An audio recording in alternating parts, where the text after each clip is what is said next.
guys, welcome back to another Weird Wednesday. I'm Ashers, and this is Dr. X. So I've had this very interesting thing going on lately. Some people have seen it over in the Twitter world, but I have been on the Clubhouse app. Are you familiar with the Clubhouse app? No, please explain while I download it. I don't think you can, but I can send you an invite. So Clubhouse is invite only. This is not a sponsor. I should start off. It's sounding very sponsory. It can be a sponsor. We'll gladly take your money and continue this conversation. Absolutely. So yeah, Clubhouse is invite only. Right now it's only on iPhone. They haven't rolled out the Android platform, but it's coming in May. So what it is it's basically like live. I mean, it's kind of like a live podcast. At any given time, there are people, they set up what they call rooms, and they have speakers and they discuss certain topics. It doesn't backlog what you talk about. So, I mean, that's interesting, but people can come in and listen. And like, when they come in and listen, they can like raise their hand and they can be invited to come up and speak as well. And, so it's kind of fun. Like, it's more of an interactive show. But there's no chat and there's no, way to go back and hear what you missed. But I found this other group of people. The one person that's kind of opened up, they have what they call clubs.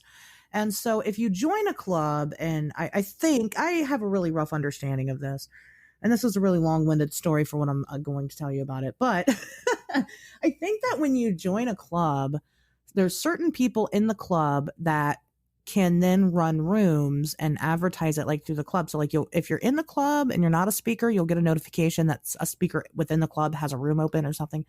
And anyway, the club is ran by Jeremiah over at the Bigfoot Society podcast, also not a sponsor. But we'll gladly take your money. We would gladly take the money, yes. But no, he's a great guy.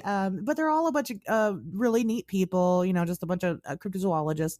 And, that's mostly what they talk about. So there's one show in particular that they've had that, kind of got me into it. And it's about women and people of the LGBTQ community. I can't believe I fucked that up.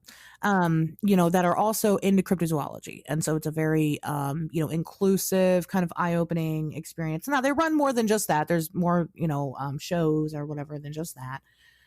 But that's, one of the ones that I've been into lately. So they have me come on whenever I can. And, it's nice. So I've met these people, but Jeremiah does a 5-minute cryptid news on Saturdays. Saturdays at 2 p.m. Eastern. And it's been really nice because I can just get major stories in kind of one swing, and then sometimes I get to talk about them. One of the topics that was brought up this past weekend is that there was another Nessie sighting by a specific gentleman who has now seen the Loch Ness Monster 4 times. This is his 4th sighting of the creature, and somebody came on, one of the speakers, said that, he was just very dismissive. He doesn't believe that the Loch Ness Monster is real, and whatnot. And it just got me thinking. It got me thinking about the fact that, like, for a long time, for a couple of years there weren't any Nessie sightings, and people were wondering, well, did she die? What happened? And then all of a sudden there were sightings again, and now there's been sightings, happening. And, it got me thinking that, really the fact that there weren't any sightings, don't you think that that's a bit of evidence towards the existence of it? Because animals have patterns, right?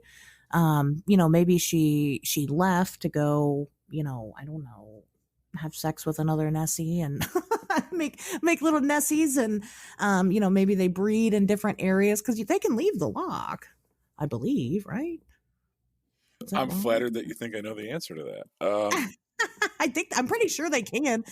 I'm pretty sure a loch still leads out to the ocean. This sounds so stupid. I should know this. I'm embarrassed a little bit, but I'm almost positive that that's the way that works. So like maybe they leave for, certain periods of time and then they come back. And then maybe that's why they're difficult to catch. But it reminded me of, there was a story a long time ago about a manatee that was found in fresh water, living in fresh water, and had been living in fresh water long enough to collect algae on its back. So the reason why that's important is because, it shows that these creatures can live, there's definitely animals that can live in salt water and fresh water. And so, I wonder if that's not the case here with the Loch Ness Monster. Yeah, I kind of never paid any attention to the Loch Ness Monster for the only reason that, well, there's two reasons actually. One, we don't live in Scotland, so right, who gives a shit? It's terribly localized to the Loch Ness, so Yeah. I not in my backyard. It's not going to crawl through my bedroom window. Kind of like put that one on the back burner. Also, it seems very benign and not necessarily attached to anything larger. So it kind of just it never seemed that appealing to me. The same way that the Bigfoot stuff never appealed to me either until they started to think that they were like kidnapping people and bringing them into caves or like dimension hopping with them or whatever. When Bigfoot was just like a hairy like swamp ape, I was just like, okay, who cares, you know? Same thing with the Loch Ness Monster. Although we did have some sightings here in Chicago and Lake Michigan, where they spotted not just on the Chicago side of Lake Michigan, but on the Michigan side of Lake Michigan as well. So I think that you can definitely have bodies of water that go down that deep, that are connected to larger bodies of water. You could definitely have stuff living down there that we're not aware of. That's escape detection because no one's actively really looking that much, and stuff that kind of makes its way and feeds out to the ocean or other bodies of water, most definitely, because who knows what the fuck is in the ocean, Yeah, that's true. Well, yeah, that's true. I did look it up, and the loch does lead to the ocean. I'm relieved. I was worried for a minute. uh, but, I thought I knew my waterways better than that, and it turns out I should probably stop second guessing myself when I speak. So, Yes. but I did want to be sure. I don't know. You're not really a big cryptozoology guy, are you, Pat? I guess not. Like, I think I was more of an alien guy. That's So okay. so if it tied back in when you talk about El Chupacabra, Yeah. or you talk about Mothman, who could be kind of demonic or something, Yeah.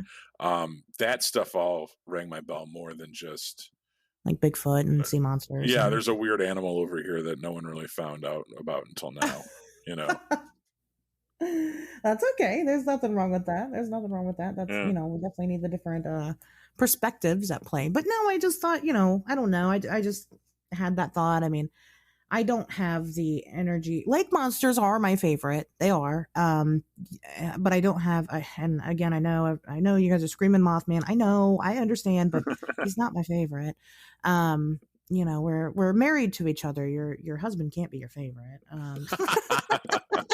It's not how marriage works, guys. He's your primary because of stability.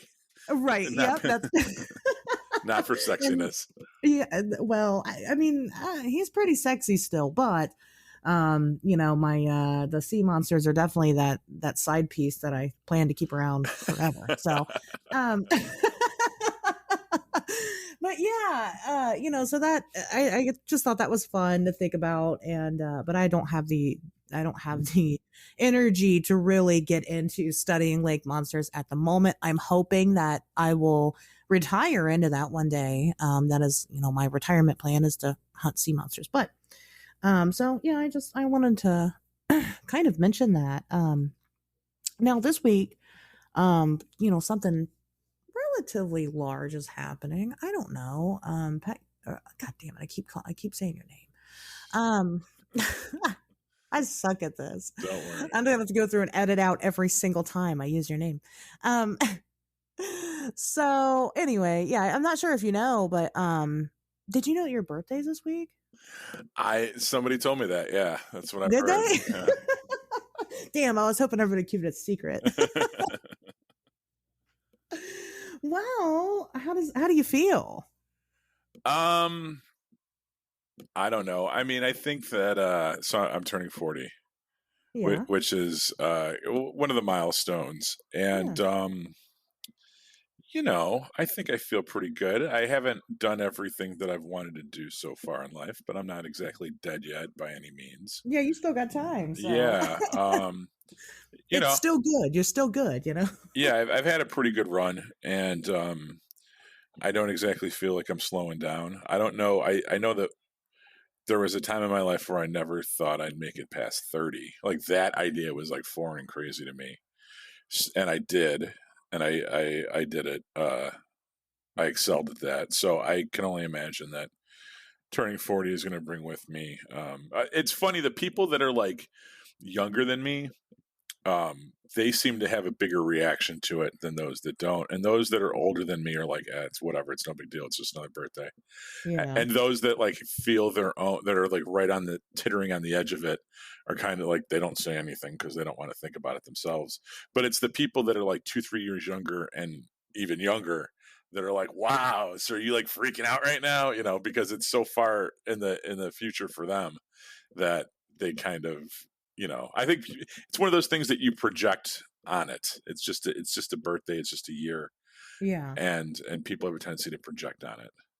You know, I agree with that. I'm approaching my and don't say anything. I know what it is. I'm approaching my 30th. I know my big 30.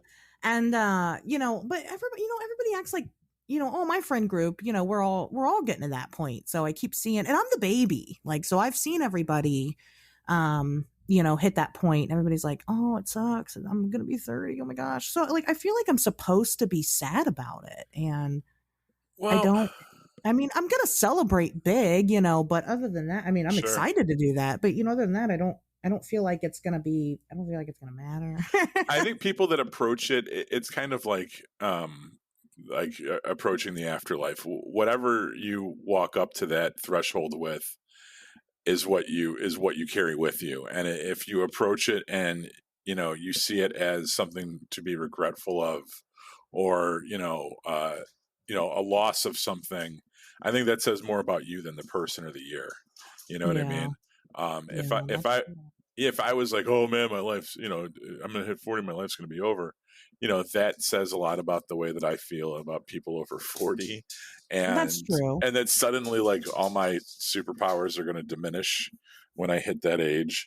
And that's certainly probably not the case, hopefully. I mean, I just feel like I know my early 20s, like everybody's like, well, that's your peak, but it really wasn't. High school wasn't my peak. I was a terrible, horrible person that was doing a lot of terrible, horrible things. And I was. And so, you know, now that I'm at this point, I'm, you know, living the dream, working my dream job, you know, just now doing the things that, you know, I've always wanted to do. And so, you know, I'm not sad about that. How can I be sad about that? You know?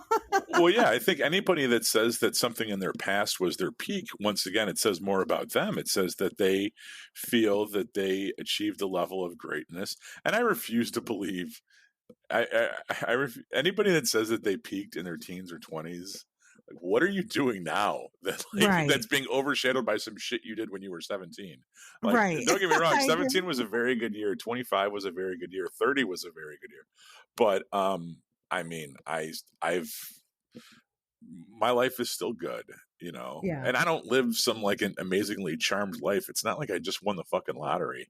You know, I still have to work for a living. I still deal with drama and bullshit and hangovers like everybody else. But yeah, you know, I think as long as you keep growing and you keep kind of like pivoting and moving off things, and you know, life continually just gets better and better and better the older you get. And I look forward to another, you know, my 40s are going to be another decade to perfect, you know, this song that I've been writing, or whatever, the story I've been trying to tell. And I think that's a good outlook. Well, it's either that or you eat a fucking gun. So, oh no, don't say that. Wow. So, you know, my optimism comes from a place of just trying to avoid pessimism. I guess it's not like inherent. You know, it's either you laugh or you cry, right? So it's not a bad thing, though. It's definitely, you know, I like you for it. So that's well, thank you. Yeah, that's a fun thing. But I have a surprise for you. What is it? You don't sound very excited. You sound a little nervous. I am extremely nervous. I'm excited and nervous. No, it's great. It's wonderful. I thought that it would be. I'm sure it is. I thought that it would be really, really something if I let the fans give you a birthday message. So I have a couple of messages here that I would like to read from certain individuals. Okay. So here we go. Okay. Pat, you funny motherfucker, you. Happy birthday. Thanks for letting us get to know you some on the show. I know I highly enjoy listening to you and laugh my ass off. Have a great one. That one's from V. Oh my God. Okay. Thank you, This V. one. I like this one a lot. Pat, you have successfully completed another circuit around the Soul Star. Congratulations. Today only, this is from a good friend of ours. Today only, you can receive up to 10% off your eternal salvation if you sign up now. Sincerely, what Reverend Dr. Yes. Thank you, Reverend. Friend of the show. Great guy. Yes. Here we go. Here's somebody that really actually does listen to you and care about you because they said Dr. X. Dr. X, what more needs to be said? You are one of the greatest, sir. Your jokes absolutely kill me every single time. It's been an honor listening, sir, and I hope to continue. Plus, you sound pretty awesome at 0.5 speed. That's from Dason. He's the one doing all of our EVPs. Oh, cool. Thank you, buddy. This is from a guy named Chad. He said, "Hey, remember that time you were on the show and people kept telling you happy birthday? Good times, am I right? Pepperidge Farm remembers." It's from Chad. This one. A talking moth told me it was your birthday, and I said, "Holy shit, a talking moth." But birthdays only come once a year, so be glad you aren't a birthday. That's from Ryan. Very medically accurate. Those are the ones I had. I just came up with this idea literally yesterday, which I know you saw. I was trying to get people to message me, and so I obviously didn't get all of the wonderful listeners out there, but there's still time, guys. Pat's birthday's not until Thursday. You can definitely head on over to social media and wish him a happy birthday. Wow, that's incredibly sweet of you. Thank you. I was pretty excited about it. So wow. I was hoping, I was like, man, and you texted me and you're like, oh, this is my DM. I'm like, uh-oh. I hope he doesn't dig. And you didn't. You did the right thing. So, but speaking of your birthday, you did some celebrating this past weekend. Is that what I heard? Right. Well, it wasn't actually for my birthday. It turned into a birthday celebration at some point, which was incredibly touching, just like what you just did. But yeah, me and a group of guys usually get together for GaryCon every year. And GaryCon is a gaming convention held in the hometown of Gary Gygax, who's the creator of Dungeons and Dragons. So me and this group, we have gone in the past, and obviously due to COVID, it wasn't happening this year. So we decided to throw our own gaming convention and call it CoronaCon. And since it was technically a mass spreader event, and yeah, we got together for a couple days of playing games and drinking beer and smoking left-handed cigarettes, and it was a really good time. It was really, and then we went out to dinner Friday night, and it kind of turned into like a birthday thing, and it was kind of like now. It's hard. It was really hard for me to emotionally process because it's just, I don't know. I'm severely fucked, and it's just when people show consideration and just appreciation for me, it's kind of a hard thing to. It's weird, I get it. Yeah, I understand. It's weird. It's It's not that you don't appreciate it. It's just that because we're just weird people. You don't outwardly show it correctly, and that's okay. Yeah, and I they were singing "Happy Birthday" to me, and like two of the guys at the table like just looked at me and like didn't sing and like looked away, and I was like, "Thank you," like you understand me, like. Don't sing, just avoid eye contact. And so the other people that are like singing and smiling at you, and you're like, oh, okay, everybody. Well, that's the thing. Everyone meant well, and the people that know that you're you, and so right. Well, no, I mean, I could not be more appreciative, and I really, really was, and it was a great weekend, and it was, it's funny you brought up high school just a minute ago. I went to an all boy high school, and I hung out. With mostly all guys. I mean, there was girls, or like I had girlfriends in high school, but there was date nights and there was stuff for that. And 9 times out of 10, when I would hang out socially in high school, it would just be with guys, and to spend several days in a house with just guys sitting around in basketball shorts and like the same t-shirt you've been wearing for 3 days, drinking Bud Light and playing Magic the Gathering. It very much brought me back to, like I said, not even college, to high school. And that kind of,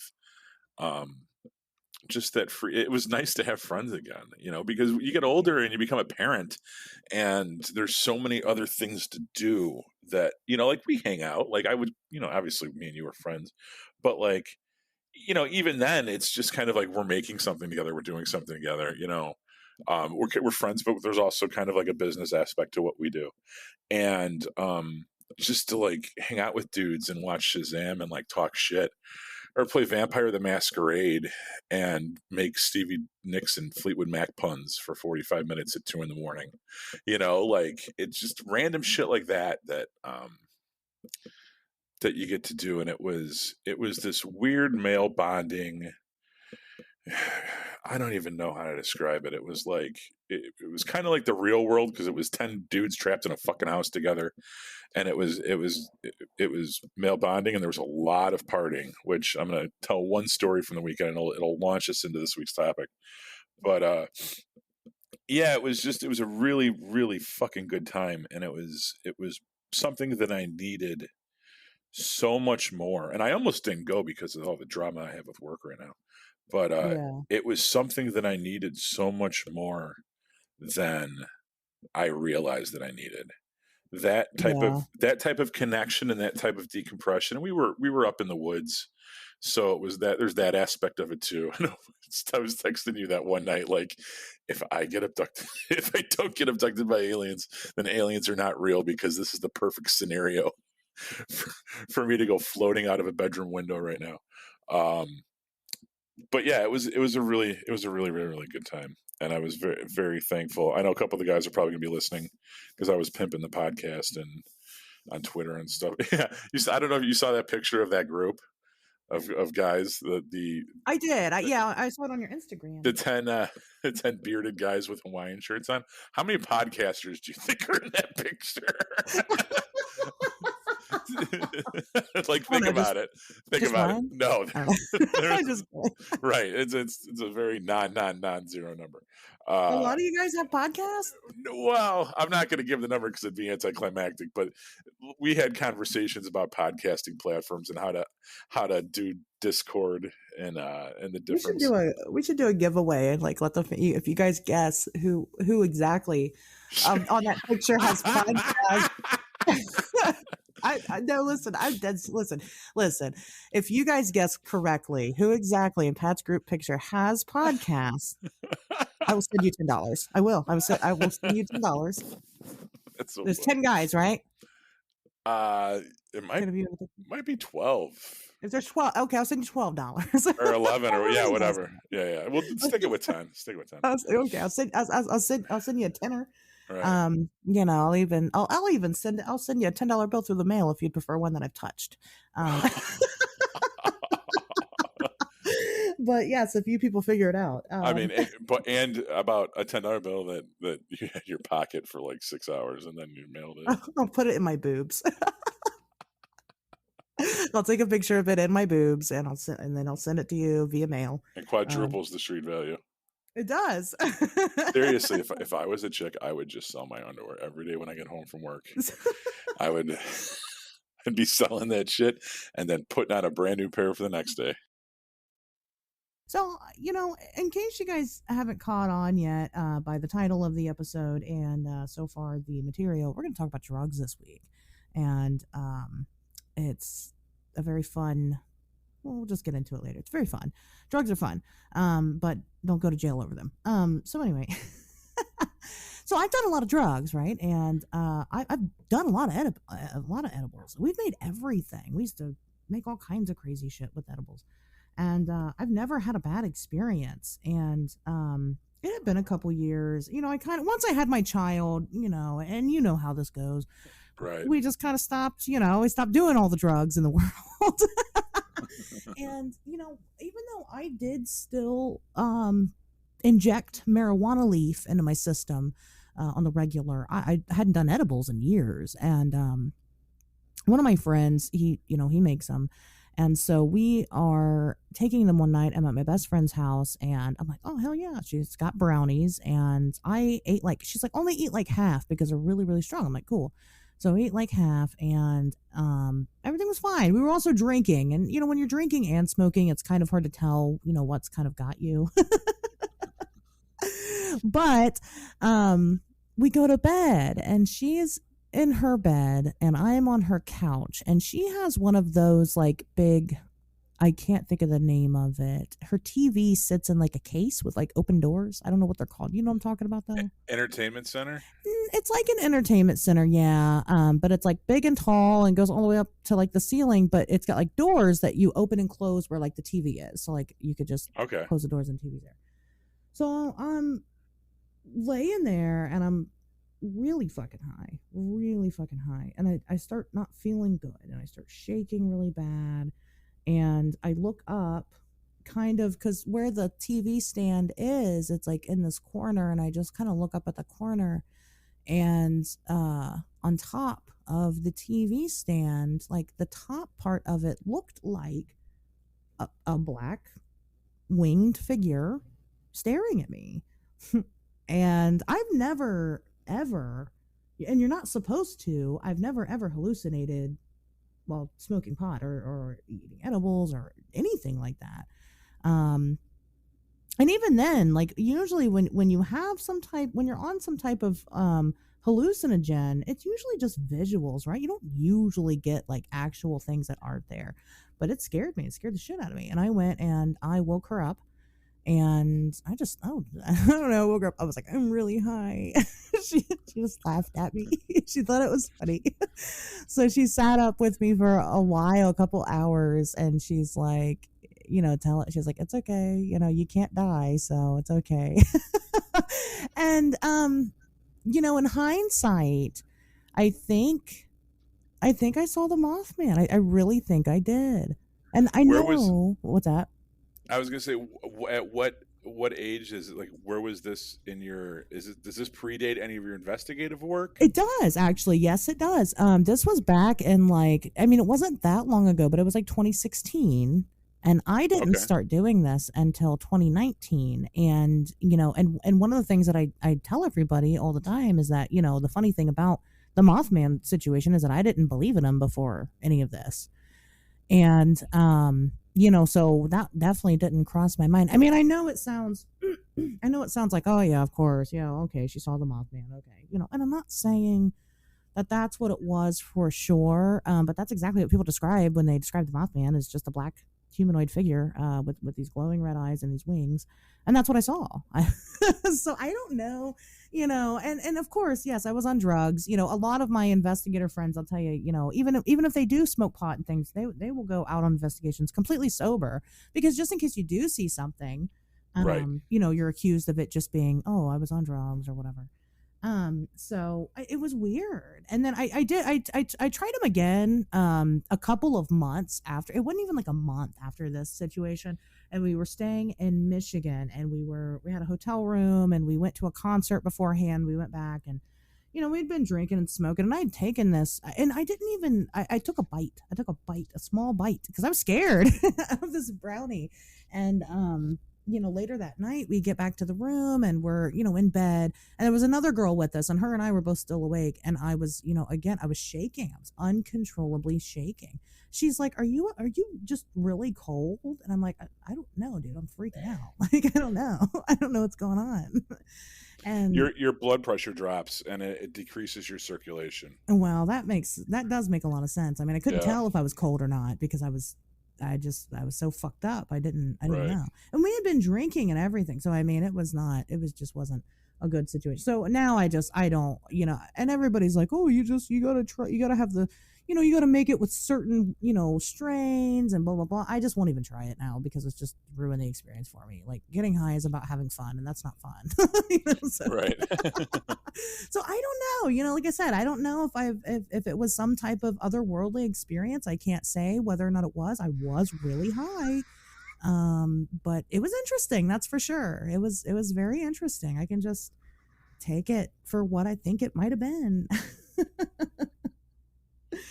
But sometimes when you do drugs, you enter another world, and that's what I've been kind of talking more and more about this DMT documentary. That's kind of what this is about. I mean, do they make you reach a certain level of consciousness that you can't reach otherwise?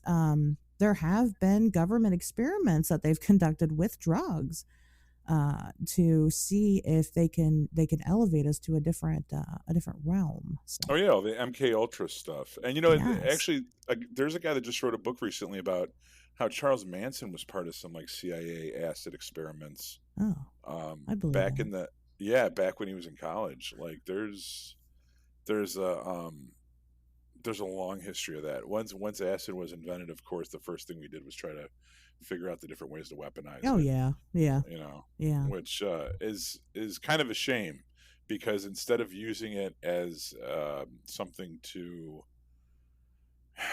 make people lower their defenses and become more manipulatable, or however you would conjugate that verb. It should have been used as a for something exploration. Maybe they did yeah. those experiments too. I don't know. I wasn't there the entire time, Right. but I came and went from that program. But yeah, I mean, I definitely agree with what you're saying. There's kind of a misconception when it comes to visuals that you're going to be seeing pink that's how we Yeah. used to describe it, was the pink elephants. Right. You don't see pink elephants. What No. you see is pattern swimming, and that's from the cones in your eyes start processing the light differently. Yeah. But to me, that was very when I first had an experience with that, which was kind of like when I was around 1920. Um, that to me was a paradigm shifter, just because you begin to realize that, if the ways, you know, your whole entire perception of reality is basically based on sight. Okay. And if the way your eyes interpret the information that they're getting, the way your cones read light, can be manipulated through science, right? Then you can manipulate your perception of reality, and Yeah. Yeah. you realize how fragile all of this is. Like what we take for granted every day, whereas what we walk around and what we see and what we perceive as being real is also very, very, very manipulatable. I'm not gonna. I gotta think my way around that word, so I don't try to say it again. Uh, is just open to interpretation, I guess you would say. I think And there's definitely some type of influence in the between the eyes and the mind, because even though you're still seeing what is within your reality, when you are on a hallucinogen, you have a different perception of it, and I think that your mind has to be open to that different perception in order to receive it, if that makes sense. well, that's the mind fuck, is that it's literally just light. The objects in Yeah. the room do not change. The Yeah. objects in the room are not changing. Right. What's changing is the way your eyes are filtering the light. That's Yeah. it. But the way your eyes are filtering the light, and what it tricks your brain into seeing, is so different than what you normally see throughout your day.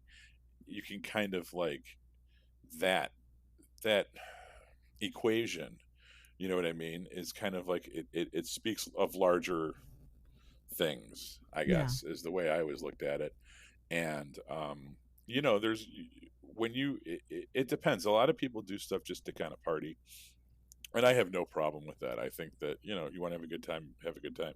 For me, a lot of my experiences were, I don't want to say mind breakers, but it was more about I was actively trying to get something out of it. Yeah. I never just went to a party and took something because I wanted to be messed up for 9 hours or 17 hours or however fucking long the shit lasted for. For me it was more about self discovery and stuff, and what can I learn from this experience. And a lot of them were very scary. you know I people like to talk about mushrooms and acid and all that stuff, and they talk about, I remember I dated a girl once, and she was telling me about how her and her friends all went to, they like going out to bars on mushrooms around Christmas time because all the lights and stuff, Okay. and just being like, you're fucking masochistic. How could you do that? How could you get? I would be that wasted in public and just have anxiety attacks. I always like to be in enclosed situations. A lot of the times when I first started experimenting with that stuff, it was me and a partner, and we would like rent a hotel room, Uh-huh. and we would just, okay, so this is somebody that I trust. This is somebody that I have a relationship with, that I'm very close with, that I'm in love with, or whatever.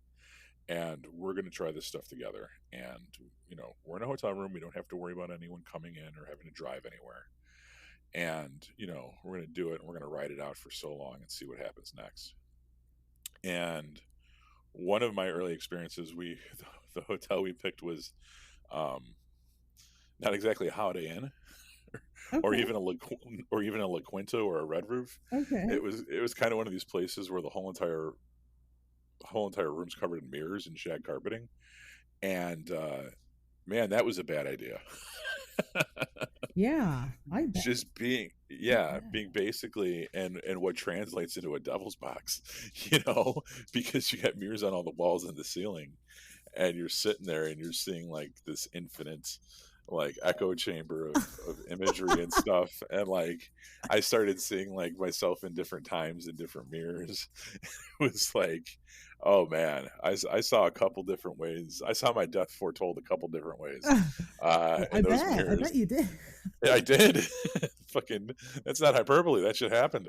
And luckily I've escaped those fates, but it was very, very interesting. And, when you do that and you have that level of experience, for better or worse, it's kind of hard to like, the next weekend be like, yo, you want to take it and go to a kegger in the woods? Like, nope. Yeah. Yes. Well, You know? I don't know. I can't say that. I've never had a bad trip before, so I don't know. I've done it a lot. But because I would be like, yeah, I'll do that. I agree. I didn't like to go anywhere or like do things. I just wanted to, be at home or be at somebody else's home and do that. But, I've never gone anywhere. So I don't know. I've never had that bad, and hopefully I never do. I've never experienced that before. But there was a lot of rules that people had. Like one of the ones was like, don't look into the mirror. Like, don't look in the mirror. Right. Yeah. And like Yeah. I've Yeah. always heard that. But then the first time I took acid, it took me a couple hours. I got used to it. Then I went looking in the mirror and it was fine. I didn't die or anything. So it was actually a very pleasant experience. It was pretty wild. But I don't know. I think that as an adult or somewhat of an adult, I do think that it's very important for people to take either acid or shrooms at least once, because it is very eye opening, and you feel good. You feel so good afterward, and it lasts for a while, and months, and you feel great, and eventually you take it again. There's a lot of people that microdose on shrooms for depression and things like that. But it definitely has a way of just kind of working. Like I said, it changes your perception of some of the things that it's not just like changing like how, like, it's not changing what you feel about situations. It's changing how you take in information and process it. And that's really important. And I'm just fucking shocked that we don't use this as some type of medical treatment for things, because it should be. Well, there's a lot of talk of that, using psilocybin and MDMA to treat with PTSD and things like that. And when you talk about, I've never had a bad trip, and then on over here on this side of the podcast, I'm somebody that's like, yeah, most of mine were pretty intense. I wouldn't say they were necessarily bad, Yeah. but they were not, they were not like my peers were, where my peers were they would party on it and be more social. And I was severely like freaked out by everybody around me. And, I think I look back on it now and I think that maybe that was me trying to process a lot of shit that I needed to process. You know what I mean? Yeah, definitely. And that's something that another podcaster, another guy that podcasts, Joe Rogan, I don't know if you've heard of him. Oh, But yeah, I don't know who that is. I'm just kidding. when he talks about this kind of stuff, he'll be like, he brings up the bad experiences, Yeah. and he says that sometimes it's you thinking about shit you don't want to think about, but you should be thinking about. That's very true. That's very And true. and being 20 years removed from most of these stories that I'm going to tell this week, um, I can look back and say, you know what? Maybe they weren't necessarily quote unquote bad, but I think there was a lot of that. I think it was stirring up. I wasn't probably in the best place in my life, and it was me stirring up a lot of shit that I probably didn't want to deal with, but I had to. And fast forwarding 20 years, I'm better off because I dealt with it. Yeah. You know what I mean? What my plans for life were, what trajectory I was headed in, who I was hanging out with, my relationships at the time. All of those things got put into question because I kind of stepped outside my life and I had to really look at things. And I realized that I wasn't in a good place and I wasn't headed towards a better place. I was headed even somewhere even worse. And I was leaving childhood behind and I was entering adulthood. And what did I want my adulthood to be like? And it was a lot of come to Jesus fucking moments. And yeah, those weren't positive experiences when you're at a party and you just want to be like crazy like everyone else is, and you're the guy in the bedroom like thinking about what the fuck am I going to do with my life? Oh my god. But it benefited me. I wouldn't trade that stuff for the world. I would. Those were some of the most important experiences that made me who I am today. And whether or not they were all fun, I think they were all good. Yeah. Well, That's probably the better way to frame it. Is that they weren't necessarily all fun, but they were all good. they needed to happen, right? Yeah, they definitely needed to happen. That's very You know, interesting. Yeah, like I said, I didn't have any type of bad, anything. And different. Yes, I mean, of course, but I don't know. I've never had. I guess I've never had anything that extreme happen before. Usually, I just do stupid stuff. I don't know. One time we dropped acid and we had sex for me and my ex husband had sex for 7 hours straight, and straight 7 hours straight. And we took a break for a minute to go drink some water, and we smoked a cigarette, and then we went back and had sex for another three. And the only reason why we stopped was because we had been tripping all night long, and but we wanted to talk to people, and it was weird. Nobody would answer their phones. Nobody would respond to us in any way. And then we heard somebody outside. So like, so we're like, oh my god, someone's outside. So we hurry up, we get up, we throw some clothes on, we go out there, and nobody's out there. I remember that from being locked when we would lock ourselves in the hotel room. There was something, time would stop, and you would just be in this like little bubble, and the lack of input kind of would start to work against you at some point, and you wouldn't know where you were, or you were already feeling pretty disconnected from things, but the self-isolation just amplified that. Yeah. And I can remember at one night turning on the 10 o'clock news and feeling this overwhelming feeling of relief because the news was on, the world existed outside of this bubble, things were fine, it wasn't scary. Oh, look, the Cubs won, the Sox lost. You know what I mean? And it's gonna rain tomorrow, and and Yeah. everything was fine. And then after that, like, Friends came on, and you're just like, oh, like it's okay. Like I can I know this is Friends. They're And friends. yes, they're all friends, and look how happy they are. And oh, I miss the '90s. Remember when coffee houses were a thing?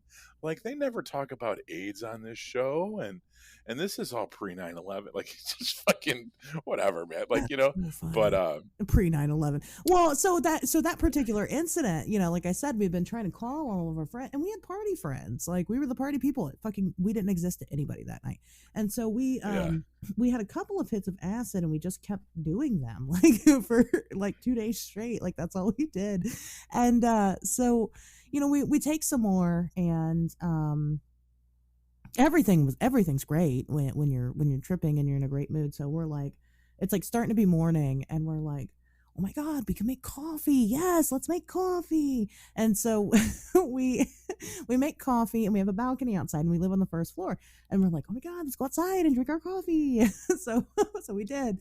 And we're sitting outside, and I have some of this. Maybe I'll share it. I have on my old camera. I had my digital camera, and we're just taking pictures. We're taking weird videos of us fucking tripping balls, and we're sitting out there, and all of a sudden we hear, "Good morning." We're like, "What the fuck?" And we look up, and it's our neighbor standing on the balcony above us, and she's looking down at us. And it scared the shit. So we went inside. We were like, "Oh my god, she knows." And then after that, I don't know. We went to the gas station, and I stopped for a minute, and I started tripping out on the lighters, which I just was staring at them. And my husband's like, "You can't just stand here and stare at the lighters at the counter." I was like, oh, okay. But then we went, I swear to God, this went on for 2 days. We went to the cemetery. We took pictures of every single flower in the cemetery. I have all these pictures. I have a whole memory card of pictures at the cemetery. And then we went and fed ducks. Oh. Yeah. So while we're feeding the ducks, okay, and I have a picture of this too. We're feeding the ducks and we're having a great time. And there's a lot of them. There's like 50 ducks around us. It's great. And at some point, my husband, he takes a piece of bread and he raises his hand to go throw it out at the ducks. And in an instant, in the drop of a hat, every single duck takes off at once. They all just and they're gone. And and he looks at me and he goes, "We should leave." I'm like, "Yes, we should leave." So we left. And we ended up going back to feed the ducks again because we were having a great time. We're like, "Well, that was weird, but maybe, because you raised your hand, I don't know." So we went back and we took the camera this time. We were taking, again, fucking thousands of pictures of ducks. And so he, goes to take the piece of bread and goes to throw it out. And it happens again. And I catch this moment on camera. I have a picture of all the ducks taking off at once. It's insane. I don't know. I don't know what happened. It was weird, but it happened. I think they knew we were tripping on acid. Yeah, animals can always tell. They were judging us. They were like, "Well," That's been established. Animals know. So anyway, but no, that was just one of the many times. But let's get back to drugs in general, because I'm sure we could do a whole episode on psychedelics alone, which I'm sure we'll probably circle back into. But what have you done, Pat? I mean, Dr. X, I'm sorry. Right. I'm gonna have so much editing with this episode. What all have you done? What have you experimented with? What haven't you done? What would you like to try?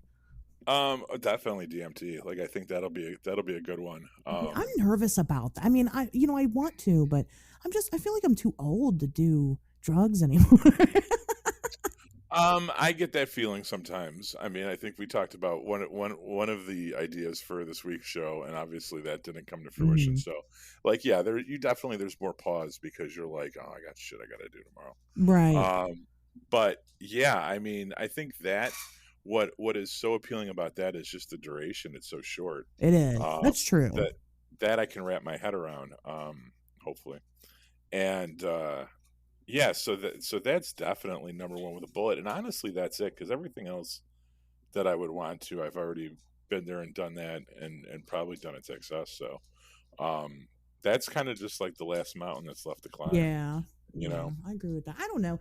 Deep down in my soul, I have this big want to do ayahuasca. Yeah, that's a longer one, right? Like, that's a whole ceremony. Yeah. Yeah, it's a whole thing. But my investigator side that wants to know all the world's secrets wants to try it, right? But my human body that's failing me on a daily basis does not.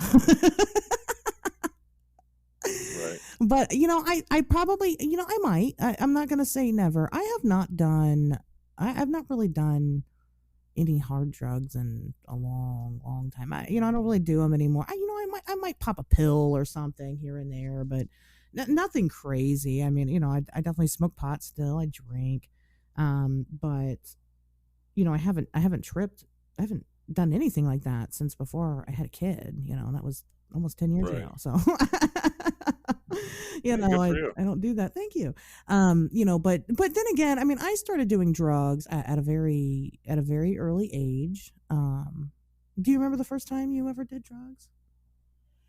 Yeah, I was going to a Kiss concert. Okay. Probably. I mean, I could have looked it up and told you the exact date, but it was the Psycho Circus. No, it wasn't. It was the first reunion tour, probably in like '95 or '96, whatever the Chicago date was. I think it was 3 nights, and we probably had tickets the first night.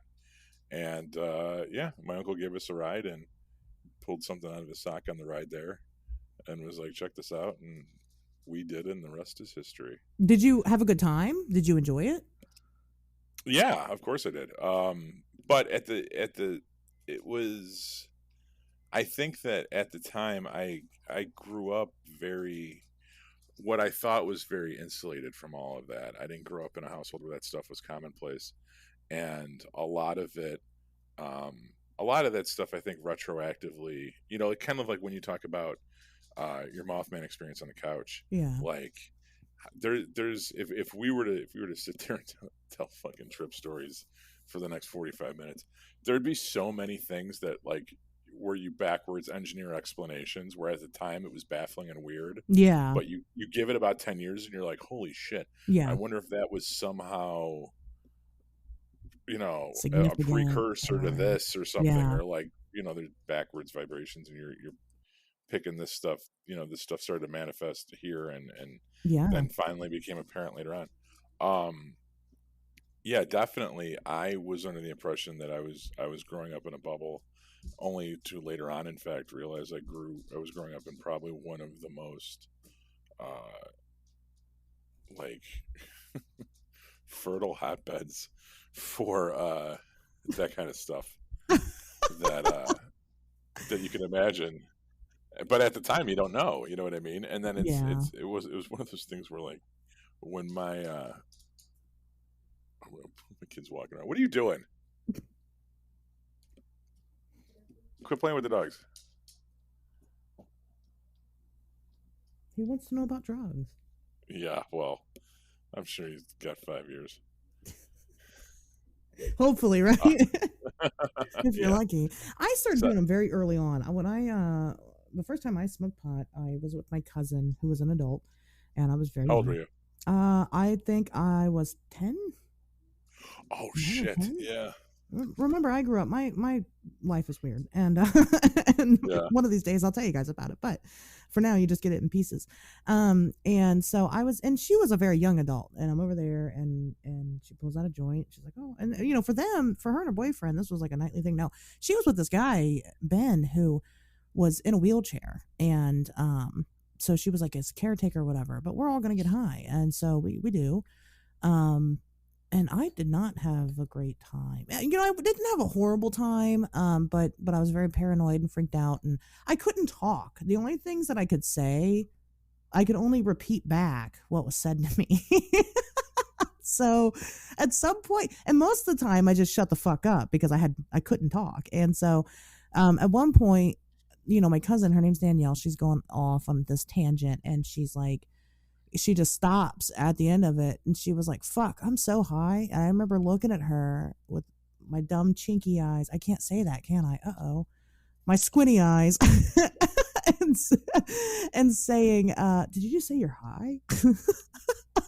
And that was really, we went to the gas station to go get snacks, and it was raining outside. She gave me her hoodie, and I walk outside, and I didn't put the hood up, and she just laughed and put my hood up for me. And it was stupid, but I guess I must have enjoyed it because I continued to do it. I think mine was definitely just peer pressure, and all my friends were doing it, so I did it too. And yeah, that was the first time I ever smoked pot. Now, having a 10-year-old yourself, what do you think about your cousin's decision to share that with you at that age?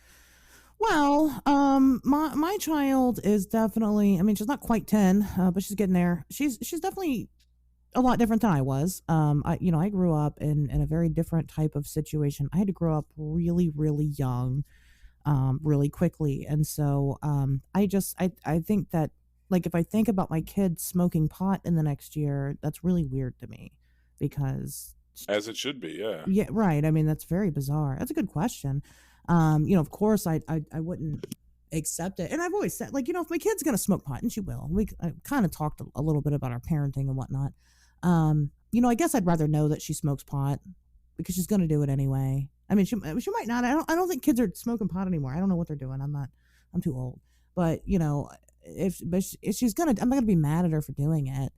But I'm not going to be like, hey, let me call my guy and get you some, you know. It's not.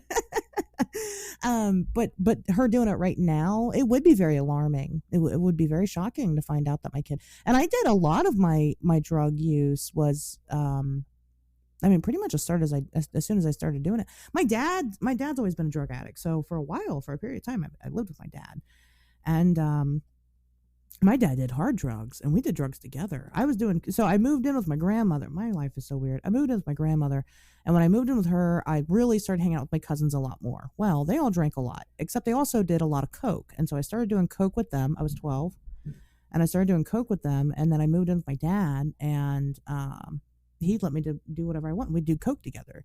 And I came home from school one day, and my dad's sitting on the couch, and he's got coke, and I'm like, oh shit, he's got lunch ready. I'm like, oh fuck yeah. So I go over and I do the coke. My mom doesn't know this, so she listens to the show. She's she's about to find out. So I do my coke, and I start feeling really weird and not good, and I start feeling very sick. And I look at my dad. I'm like, something's wrong. Something's wrong with. It was like, something's wrong with the coke, and he's like, what are you talking about? I was like, something's wrong. I don't feel good. He was like, well, that's because it's not coke. It's heroin. You should probably know what you're snorting up your nose before you do it.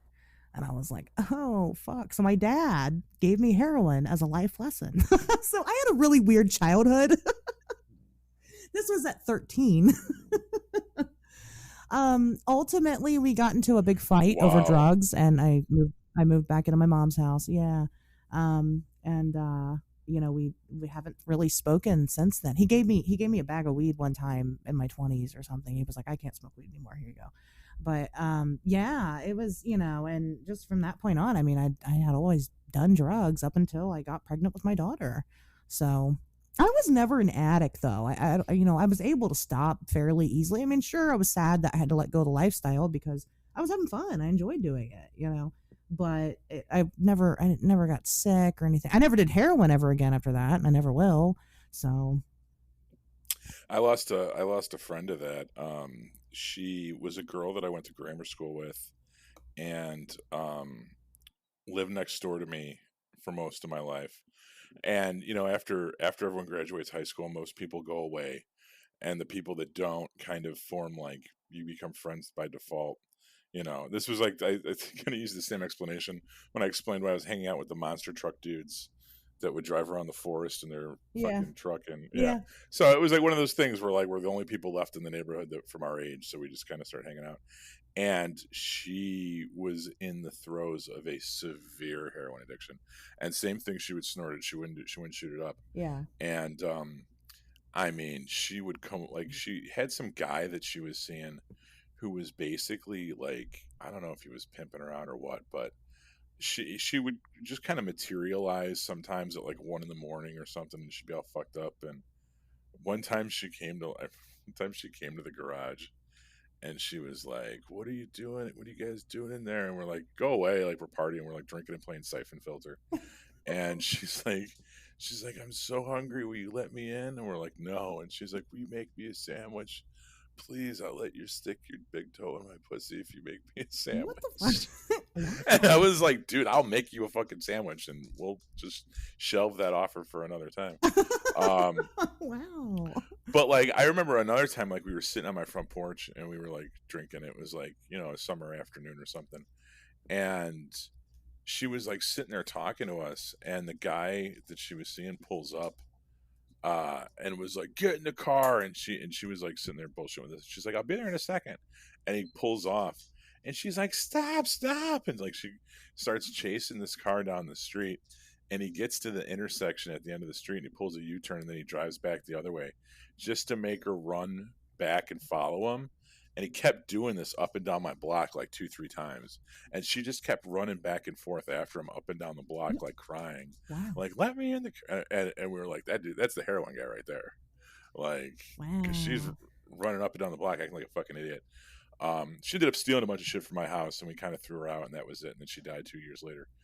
But yeah, it wasn't good. It was like, and I hung out with a lot of people that did a lot of things, but nobody got like that. Yeah.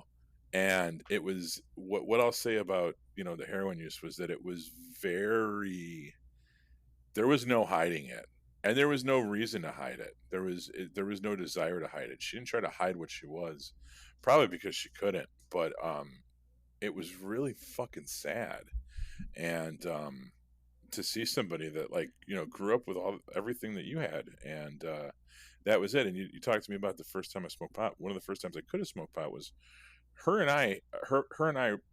our parents had a mutual friend, and we would sometimes house sit for that woman and feed her cats and shit when she went out of town. And and this was like 8th grade, and we were both, after eighth, you know, we got out of 8th grade and we walked back to the house together. Her and I went in to feed the cats, and she starts going through the lady's shit, right? And I never thought to do that. I would just go in and feed the cats and leave. And she's like, "You don't go through people's stuff?" And I'm like, "No."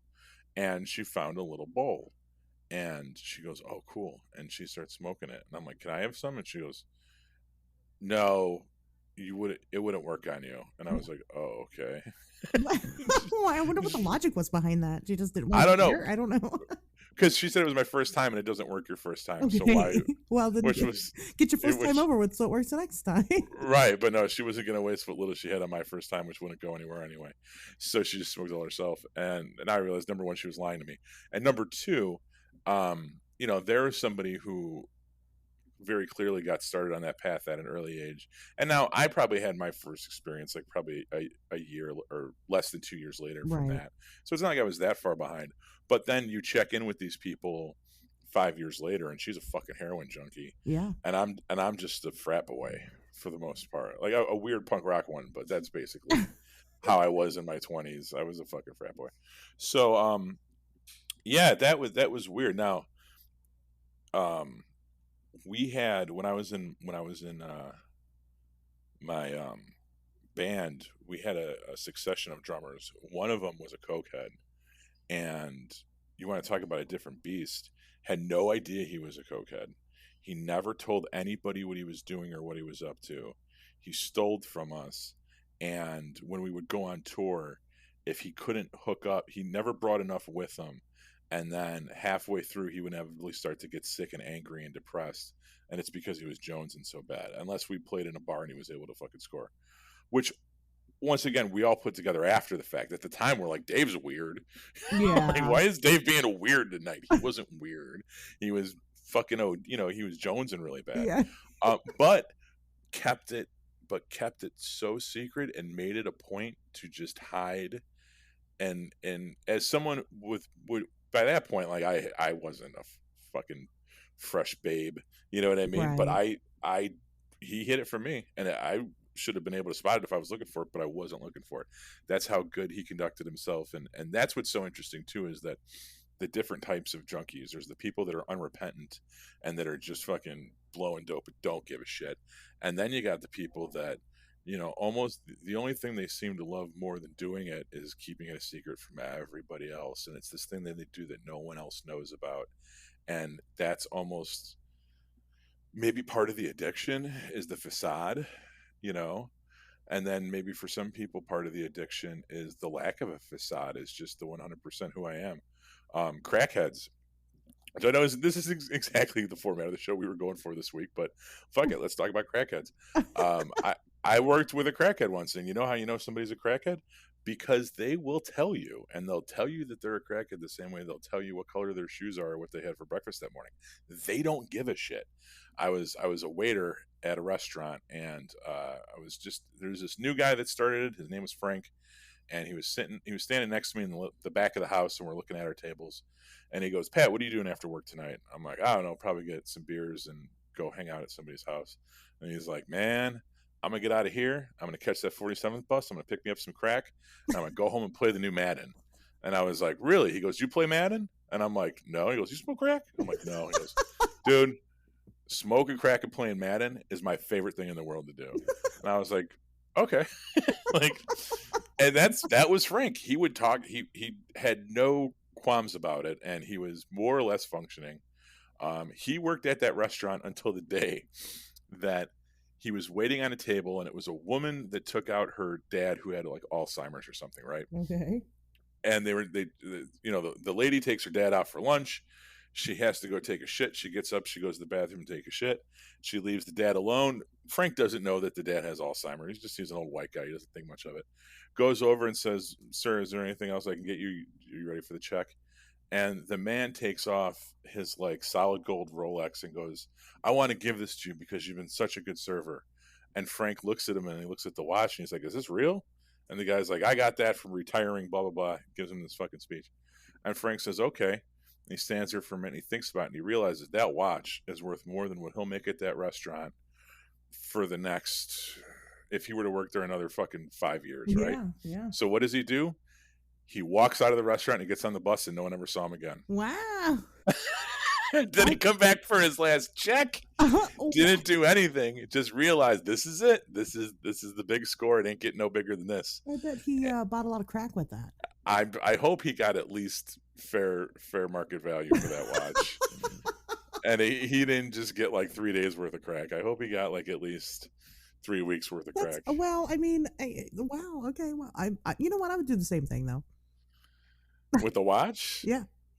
I would have, I don't know. I would have been like, "I don't wear watches really, dude. You can keep it." Or like, "Oh, let's see what your daughter has to say about this." Well, that's true. I guess I didn't consider that. I mean, Frank didn't have much to lose. I think this was probably Frank's last stop before who knows. I wonder where Frank is now. I'm sure he's dead. Oh, there's no doubt in my mind. Not to make light of it, but I mean, like realistically, you know. Frank, if you're listening to this, watch, we're gonna have an EVP. But Frank, if you're listening to this, how much crack would you buy with that Rolex? Yes, if this is the Frank, I'll tell you what. I purposely did not mention the name of the restaurant chain that I worked for. So, if you are listening, write us and mention the restaurant chain in the email, and we'll have you on the podcast sometime when we do the follow-up episode. That would be fantastic. I would love to hear more. Frank's probably got a lot of stories to tell. Oh, I'm sure he's seen shit that would turn you white. But I was lucky enough to have like those, and I think if you party enough, and we'll just kind of leave it at that, party enough, you meet characters like that. Oh yeah, and there's been a couple more, and I won't tell you all their stories, but like, those are kind of like traffic cones in the middle of the road, like reflector posts that kind of keep you on track and stop you from going off the edges. I feel like, that there was nothing glamorous about the fucking chick next door to me dying from heroin. I've been lucky enough never to touch it, unless you count all the times that my ecstasy was cut with it. But at that point, it was unintentional. But it was enough to where I stayed away from it, not because I was scared or because it was illegal. It was because I saw somebody go down that road and I know where it leads. And same thing with our drummer, whose life took a much fucking worse turn as the years went on. And I don't know why I've been so lucky to been able to skirt the addiction gene as much as I have. Yeah. I've always kind of known when it's time to go and do your homework. Yeah, same. Yeah, I agree. I mean, definitely, I've been in some situations. I've done a lot of things. I had a thing for Special K for a long time, for some ketamine, and I enjoyed it a lot. But my friends that I did drugs with were concerned, and they were like, "Hey, you're doing a lot of ketamine. Maybe you should not do a lot of ketamine." And I did, and I was like, "Oh, okay. You know what? You're probably right." And fucking never did it again. It's crazy you bring that up, because I have a very close friend of mine who may or may not listen to the show. She did the ketamine treatments. Is that popular out by you guys? Ketamine treatments? Where they do? I think so. Oh my God, it's huge here in Chicago. Okay. Where they use it medicinally. And kind of what we were talking about at the beginning of the show, Okay. we're using psilocybin and MDMA to treat PTSD. That's exactly what they did with her ketamine. And she, it's a series of like 6 treatments. And they do it intravenously. So when I first heard the radio ads, I of course called them up and was like, "Yo, dude, I got the good health insurance. How much ketamine can I get a prescription for?" And they're like, no, you have to come in here. And I actually talked to my wife about it because I really wanted to do it. And the reason we didn't pull the trigger was because at the time there was only a few places in Chicago that did it. Okay. And you had to, it was a 3-hour session. Oh. and you weren't allowed to drive yourself home afterwards. Someone had to come pick you up. So just the logistics of it, where if I get a Wednesday appointment at 2 o'clock and I'm there till 5, and then my wife and kid have to come up to Lincoln Park and pick me up and bring me home while I'm fucking in a K-hole. It just wasn't going to happen. But it's become so popular that they're opening more and more places, and I'm sure they'll open one in the burbs down by me. And as soon as that happens, my ass is signing You're up. gonna do it. It's been Yeah, but successful. yeah. Oh, and my friend that did it, she went through the whole entire treatment, and she said it worked wonders for her. And the first couple times are pretty intense. They're trips, and then after that, it's a lower dosage, and you kind of have build up a little bit of resiliency, and it's not so much in your head as much as it's just kind of a body and calming thing. But Yeah. yeah, you go, I think you go like once a week for 6 weeks, or they start spacing them out at the end so that it's a little bit longer in between treatments. But yeah, they're using that for therapy here. That's very. I had no idea. I'm not into the. I'm not in the It's drug these innovative. days. Yeah, it's Innovative Ketamine.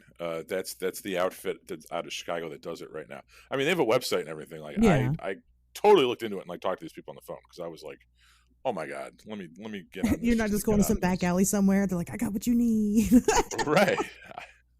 And in the interest of self improvement, I figured like, well, I could extend my Planet Fitness membership for another couple months, or I could just start doing ketamine therapy, and and have a we'll good time see. doing it. We'll see what has a better effect on my overall persona. Well, that's true. That's a good. I mean, I like I said, I don't see anything wrong with utilizing drugs. I mean, drugs have such a bad stigma behind them, and they're not. It's not that they're bad. It's just how you use them. And if you aren't responsible and you aren't doing it in a way that you know benefits you or anybody around you. I mean, yes, if you're doing heroin or you're on crackhead and you're stealing from your friends and family or killing yourself, or that's not worth doing the drugs then. Which I don't condone doing heroin or crack, either way. But if you're responsible, if you do drugs responsibly, you can do them responsibly, and I think that people should. We were kind of talking about a little bit about it. Well, you had made a comment, and you were just saying that there's a lot of people that haven't had these experiences, and sometimes I have to like pull myself back into reality because because my life was so strange, and I've done so many so often for so long that I Mhm. forget that there are people out there that really have like maybe smoked a joint and that's it. Right, and I think there's people that have had that limited experience and walked away okay. I don't think it's like if you're straight edge. I always really admired like Ian MacKaye and like the whole straight edge movement, Hmm. and it was something that there was a part of me that always wanted for myself. I liked this idea of living 100% self-contained and Yeah. not needing anything from alcohol to nicotine to caffeine to kind of make it through the day, that you're that self-sufficient. And the older I get, the more I think that like some people can do that and more power to them, but everybody's walked a different road, and everybody has different trauma and different shit they're trying to process. And Yeah. I think that it's a little too naive to think that we can all kind of come at this straight on. That's like saying that there's some people. That's why we have honors classes, and that's why we have special ed, because everyone's kind of on a different platform. And There's nothing wrong with that. right, exactly. You You need to know? be sympathetic to what people need to survive. Yeah. And and so now I'm kind of okay with the fact that I'll probably never be straight edge unless I go to jail. But even then, I can hear you can get good shit. So Oh yeah, you can get all kinds of stuff in jail. I have never you been, know, but I know a lot of people that have. right. I think That's true. the one thing I would just say is I hope that like when people use the term drugs, that they don't lump everything that we talked about, even though that's the title of this week's show. That when you say that, when you use that term, it, it can represent a lot of different substances, both good and bad, both with varying degrees of beneficialness, I Hmm. guess, Hmm. beneficiality. So it's like some stuff is good, some stuff you can grow from, everything you can grow from. Oh yeah, everything's a Some lesson. Yeah. But some lessons, I guess, like, hey, do you need to do crack? How about just mescaline? Yeah, You know, right. if you want to try speed, like there's other ways to do it. You know. Yeah, for sure. I agree with that for sure. I mean, that's, you just make good choices when you guys do your drugs. I mean, do them, live that life, experience it. I mean, I'm not going to sit here. I can't tell you every single drug story that I have. I have a lot of them.